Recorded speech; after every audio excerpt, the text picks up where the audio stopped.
everybody. I'm Dr Harshana Bijlani, Medical Head Ageless Clinic. So today what I thought is I'll talk about lips under a few headings. The first would be taking care of our lips and how do we prevent pigmentation on our lips and what are the causes of pigmentation on our lips. And the second, I thought of talking about something really interesting, which is lip correction. So let's talk about why is it that we have darker lips. Number one, genetics. So we as Indian tend to have very prominent pigment cells on our lip area, and you have certain people in the family who have darker lips. Number two, smoking. I think we know that.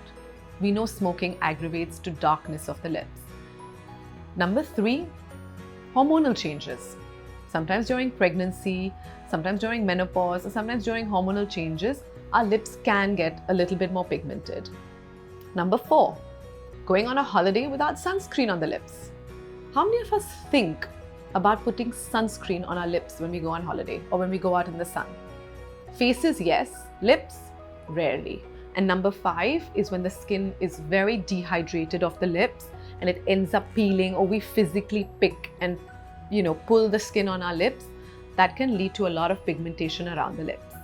So these are some of the topics that I've touched upon of what causes darkening of our lips. So let's talk about what we can do to help prevent this from happening and improve it. Firstly, don't forget sunscreen on your lips when you go out. You can use it as a base and you can put your lipstick on top. Number two, remove your lipstick. It's really important. Lipsticks are chemicals.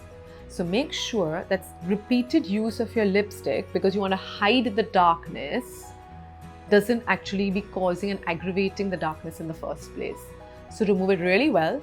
If you don't need to use a lipstick sometime, don't use it. Or you can use natural tints. Get a piece of beetroot, rub it on your lips and let that color stay. And number three is you can use certain lip lightening agents. There are many creams that you can use on your lips, which your doctor can prescribe for you. And number four, use a gentle scrub on your lip, maybe 2 to 3 times a week. If you don't have any of the commercially available ones, you can just make one at home. Little bit of brown sugar, little bit of honey, little bit of vitamin E, and just gently to exfoliate the dead skin that is there on our lips. So that's the causes of lips getting darker and what you can do about them. What can we do to make our lips look more attractive? So some of us have asymmetrical lips.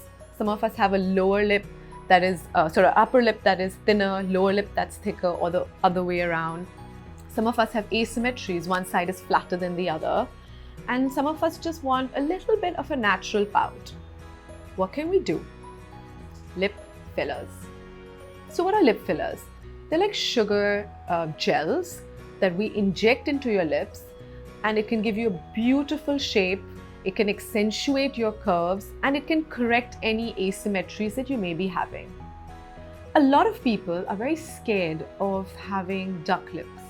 So they come in and they say, "Doctor, please, I don't want anybody to know I've done anything.